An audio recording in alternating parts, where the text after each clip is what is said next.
Hello and welcome back to Collapse Without Permission. I'm Violet, she, her, old news but exciting. I've spent the last few years working on a review of a certain Tuesday Night Games tabletop roleplay product, which I'm still working on. But recently they asked if I'd like another review copy and sent for me with the zero of the Motherfog. This time of their brand new Zero Edition rule set, Fatherfog. I said yes, it came in the mail, I read the beginning, and then started over with some highlighters, and I have some thoughts. Fatherfog felt very familiar, not because it's just Mothership in a haunted forest, but because I swear I had another copy in one of these boxes. Oh god. Jeez.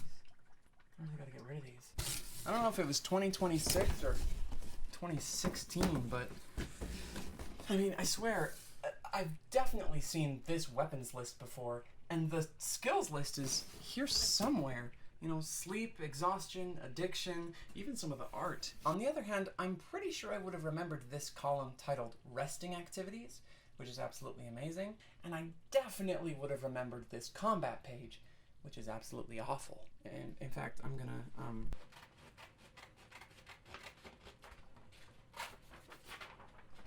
just gonna steal this.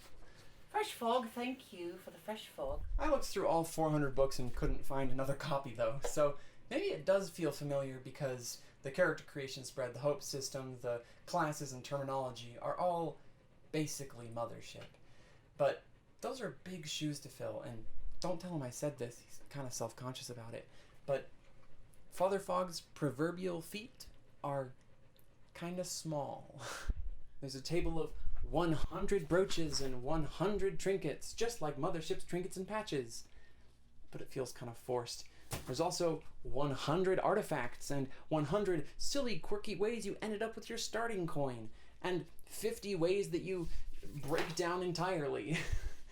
It has tone problems. It feels board gamey in all the wrong places, and blogosphere in a way I've come to dislike.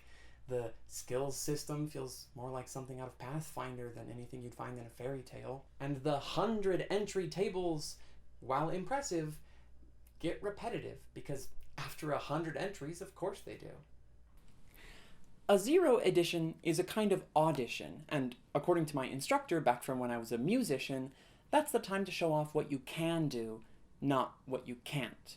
Fatherfog can definitely imitate and reference and fill a 64-page book and commission beautiful art, but there's a lot in here that it didn't do very well. The setting in particular feels this way because there isn't one. There are 1,000 fairy tale references, and there's Dark Souls fog, which the book says contains unknown horrors, which is accurate because it doesn't even hint at what might actually be in the fog. The exception to this is fog houses, which are a very cool, specific idea. But that's all they are. One idea, briefly described in 2 nearly identical paragraphs. Cloaks are also specific. Everyone has one, and they can be worn 3 different ways, but there's a correct way to wear them, and no reason to wear them wrong. But they also come in 10 different colors, but instead of being tied to a culture, like group affiliation or something, there's just color theory word clouds. Even the 100 legacy artifacts, which are important to character creation and take up 8 pages and 22 illustrations, feel more like game pieces than setting details. How is it never mentioned that your first character having an artifact in the first place explicitly means the previous owner died before the game even started? That's evocative, it's dark, it's fairy tale-like, and no one even realized it. On some level, this is the same as Mothership, whose rulebook doesn't have a setting either. But when Questing Beast and when Matt Colville talked about Mothership on their YouTube channels in 2018, they each independently decided to hold up Dead Planet alongside the player's survival guide, because those 2 books became widely available at the exact same time.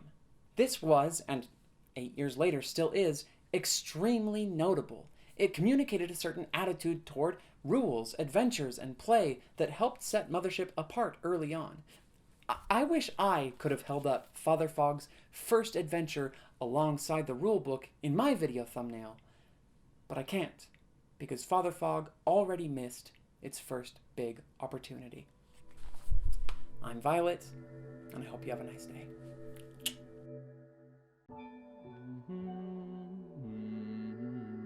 Hello, we're back. We're back here, at the Windows XP desktop. What do y'all think? What do you think of Fatherfog Zero Edition review? Was it fun? Did you like it? Do you know the twist yet?